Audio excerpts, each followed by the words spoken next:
ওম নমঃ শিবায়। রাধে রাধে। আজকে একটা টপিক নিয়ে এসেছি, যে টপিকটা বর্তমান সময়ে ভীষণভাবে প্রয়োজনীয়। কেন না, সোশ্যাল মিডিয়ায় আমরা এখন সবাই ভীষণভাবে ইনভলভ। প্রত্যেকে, ছোট থেকে বড় প্রত্যেকেই সোশ্যাল মিডিয়ায় ভীষণভাবে ইনভলভ।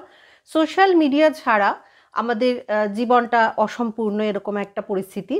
কারণ সোশ্যাল সাইট থেকে দূরে থাকার কথা এই সময়, বর্তমান সময়ে আমরা কেউই কম বেশি ভাবতে পারি না, এবং কোভিড পরবর্তী সময়ে এটা খুব এসেনশিয়ালও হয়ে পড়েছে। সব ক্ষেত্রেই যে ব্যাপারটা অভ্যাস এরকম নয়। তো সোশ্যাল মিডিয়া সম্পর্কিত কিছু কথা আমার মনে হলো ভীষণভাবে আলোচনায় আনা দরকার। সেই কারণেই এই ভিডিওর অবতারণা, এবং কিছু রিকোয়েস্ট ছিল। আমার এক ভিডিওর মাধ্যমে কিছু বন্ধু আমাকে কিছু রিকোয়েস্ট করেছিলেন, সেই রিকোয়েস্টগুলো ফুলফিল করার একটা ছোট্ট প্রয়াস।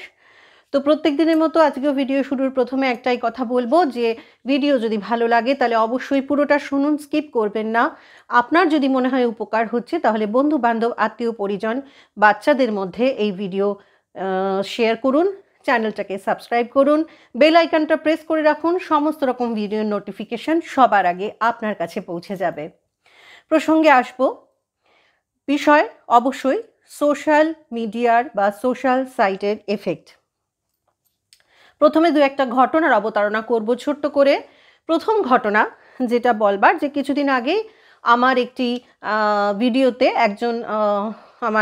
একজন ভিউয়ার্স, তিনি প্রচণ্ডভাবে আকুতি জানিয়েছিলেন যে সামাজিক মাধ্যমে তিনি কোনো একটি ভিডিও দেখে ফেলেছিলেন, যে ভিডিওটা কোনো, আজকাল আপনারা সবাই দেখে থাকবেন কম বেশি, কেউ যখন মারা যাচ্ছে, ওই মারা যাওয়ার বাড়ি থেকে অনেকেই আত্মীয় পরিজনরা ওই ভিডিওটা সম্পূর্ণভাবে তাকে দাহ করা অবধি শেয়ার করা, এবং ইমোশনালভাবে ভীষণ রকম একটা ভিউ পাওয়ার একটা প্রচেষ্টা। যদি ওই ব্যাপারটা আমার ভীষণভাবে ব্যক্তিগতভাবে একটা খারাপ লাগার, কারণ যার আপনজন যায় সেই ইমোশনটা একমাত্র সেই রিয়েলাইজ করে, অন্যরা করে না বলেই হয়তো এই ভিডিওটা করতে পারে। তো সেরকম একটা কোনো ভিডিও তিনি দেখে ফেলেন, এবং দেখে ফেলার পর থেকে তার একটা সমস্যার সৃষ্টি হয়েছে। সেই সমস্যাটা হলো, তিনি প্রত্যেক মুহূর্তে ডিপ্রেশনে ভুগছেন, যে তার পরিবার পরিজন সকলেই মারা যাবে, সকলকে নিয়ে একটা ইনসিকিউরিটি, এবং সেইটা থেকে সমস্যাটা খুব দ্রুত এত জটিলতায় পৌঁছেছে যে তিনি ভয়ঙ্কর মানসিক যন্ত্রণার মধ্যে আছেন। এবং রীতিমতো আমাকে কমেন্টসে তিনি আকুতি জানিয়েছেন যে, দিদি, আমাকে এই কষ্ট থেকে রেহাই দেওয়ার একটা উপায় বলে দিন, আমি কি করব। দ্বিতীয় ঘটনা, আমার এক ননদ আছেন, তিনি প্রচণ্ড শিক্ষিত, তিনি একজন কলেজের প্রফেসর, যদিও বর্তমানে তিনি রিটায়ার করেছেন। কিন্তু রিটায়ার করার কারণে তিনি তার দিনের অনেকটা সময় সোশ্যাল মিডিয়াতে কাটে, এবং তিনি যথারীতি, যেহেতু একজন প্রফেসর, তিনি অনেক রকম তার মানে ভিডিও দেখার, তিনি যে ধরনের ভিডিওগুলো বেসিক্যালি দেখেন, আমি বুঝলাম যে কোথায় কি হচ্ছে এরকম আজে বাজে ভিডিও নয়, এটা হলে এটা হয়, এটা খেলে এটা হয়, এই ধরনের ভিডিও উনি একটু দেখতে চান, যেটা কিছু একটা জ্ঞান আসবে এটা ভেবে। কিন্তু আমরা যেটা কিছু আত্মীয় স্বজন নোটিস করলাম ওনার কথাবার্তায় কিছুদিন যাবৎ, যে তিনি তীব্র একটা মানসিক ভীতির সৃষ্টি হয়েছে তার ভেতরে, যেটা সম্পর্কে তিনি ওয়াকিবহল নন। কিন্তু আমরা বুঝতে পারছি। কেমন বলবো, যে তিনি এমন কিছু ভিডিও দেখছেন এবং আমাদেরকে পাঠাচ্ছেন সকলকে হোয়াটসঅ্যাপে, আত্মীয় স্বজনদের, যে যেমন ধরুন এসকেলেটারে উঠতে গিয়ে কেউ পড়ে যাচ্ছে, বা মেট্রো রেলে উঠতে গিয়ে অ্যাক্সিডেন্ট হচ্ছে, বা প্লেনে কোনো অ্যাক্সিডেন্ট হচ্ছে। এছাড়া বিভিন্ন রকমের ভুয়ো তথ্যের যে সমস্ত হোয়াটসঅ্যাপ ভিডিও আজকাল আমরা পেয়ে থাকি, সেই ধরনের ভিডিওকে তিনি সত্য বলে মনে করে নিচ্ছেন, যার অধিকাংশটাই আমরা জানি ফেক।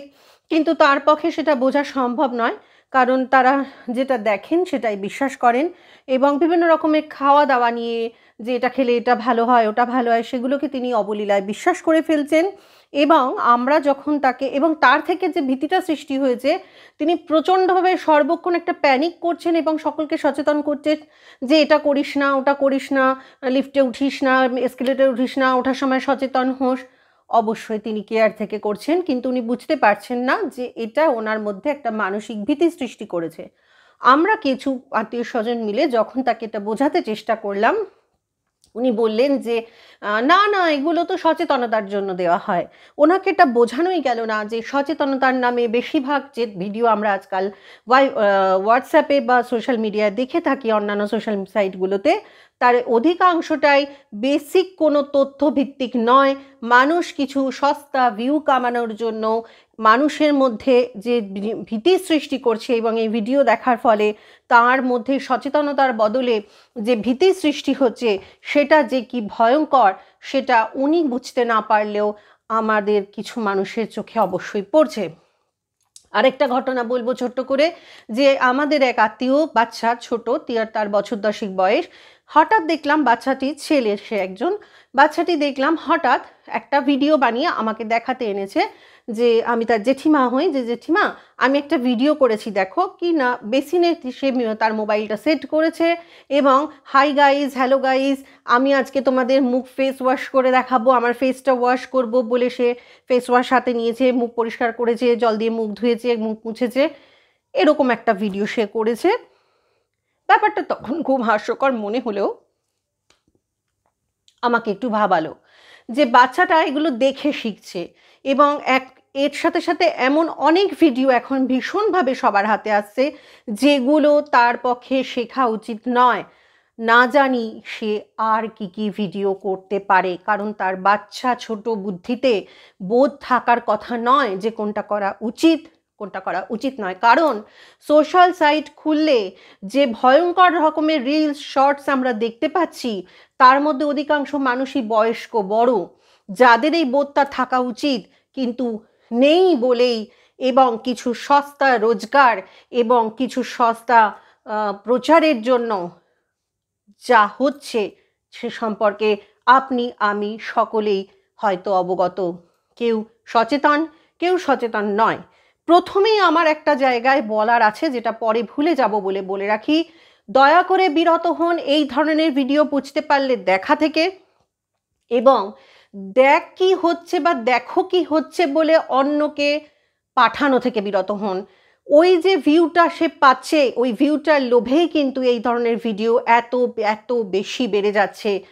এবং আজকেই সকালে আমার এক ভাই আমাকে বলছিলেন যে সোশ্যাল সাইটে ঢুকতে পারছি না, রিলসে যে ধরনের সমস্ত কিছু আসছে বা শর্টসে, এগুলো তো একটা সময় গিয়ে নেওয়াটা ভয়ঙ্কর হয়ে যাচ্ছে। ইনফ্যাক্ট নিউজ চ্যানেলগুলোতেও, ভালো ভালো নিউজ চ্যানেলগুলোতেও শুধুমাত্র ভিউ কামানোর জন্য এত নেগেটিভ নিউজ, এত অকারণ ছোট্ট সামান্য নিউজকে ভয়ঙ্করভাবে বড়ভাবে পরিবেশন করে মানুষের মনে যে ভীতির সঞ্চার করা হচ্ছে, এর যে গভীর এবং সূক্ষ্ম প্রভাব, এই সম্পর্কে আমরা সবাই জানলেও কেউ থামতে পারছি না, কারণ আমরা থামাতে চাইছি না। তাই সচেতন হন, এই ধরনের ভিডিও নিজে দেখবেন না, সচেতনতার নামে এই ধরনের ভিডিও অন্যকে পাস আউট করবেন না। আমি আরও একটি ঘটনার কথা বলবো। আমার এক পরিচিত মহিলা, তিনি বাচ্চাদের সচেতনতার নামে, বাচ্চারা কি খেলতে গিয়ে পড়ে গেছে ল্যাংমারা, এই যে ভিডিও সে আমাকে পাঠিয়েছে যে তোমার বাচ্চাদেরকে বলো যে এই ধরনের খেলা যেন না খেলে, সেখানেই সে থেমে থাকেনি। তার কথায় আমি বুঝলাম সে প্রচণ্ড রকম ভীত এই ধরনের ভিডিও দেখে। বাচ্চা চুরির ভিডিও, বর্তমানে বাচ্চা চুরির যে খবর চারিদিকে রটছে, সেই খবর দেখেও সে আমায় বলে যে বাচ্চা ভীষণ চুরি হচ্ছে, বাচ্চাদের ধরে নিয়ে যাওয়া হচ্ছে। এই যে একটা ভয়ঙ্কর স্ট্রেস মানুষের মধ্যে সৃষ্টি করা হচ্ছে খুব কৌশলে, এবং আমরা সচেতনতার নামে নিজে ভীত হচ্ছি, নিজেকে মানসিক যন্ত্রণা দিচ্ছি, অপরকে ওই ভিডিও পাস আউট করে সেই নেগেটিভিটিকে খুব দ্রুত ছড়াচ্ছি। তাই এই মুহূর্তে এক্ষুনি সচেতন হন, নিজে দেখবেন না, অন্যকে দেখানোর নামে পাস আউট করবেন না। করা মাত্রই আপনি নিজে নেগেটিভ ভাইবস পেলেন এবং অপরকে সেই নেগেটিভিটি ছড়িয়ে দিলেন। এটা মনে রাখবেন, এই যে ক্ষতি, এই যে সূক্ষ্ম ক্ষতি, এই ক্ষতি শুধু আপনার হচ্ছে না, আপনার পরিবারের হচ্ছে, আপনার আত্মীয় পরিজনের হচ্ছে, আপনার পাড়া প্রতিবেশীর হচ্ছে, বন্ধু বান্ধবের হচ্ছে। তাই এই মুহূর্তে সচেতন হন।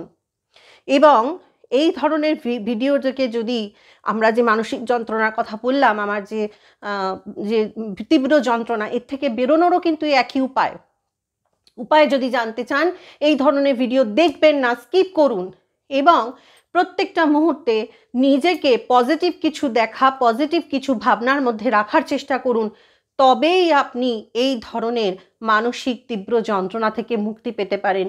এই সম্পর্কে ডিটেলস ভিডিও আরেকটা দেব, যে মেথডগুলো কী কী, সেটা একটু মানে একটু তত্ত্বটা একটু গভীর হবে। এটা জাস্ট একটা আলোচনার মধ্যে থাকলাম। তো এর থেকে মুক্তির যে উপায়গুলো, সেগুলো একটা প্রসিডিওর, সেই প্রসিডিওর সম্পর্কে পরবর্তী ভিডিও আসবে। অবশ্যই সেটা জানতে হলে চোখ রাখুন আমার চ্যানেলে। আজ এই পর্যন্তই।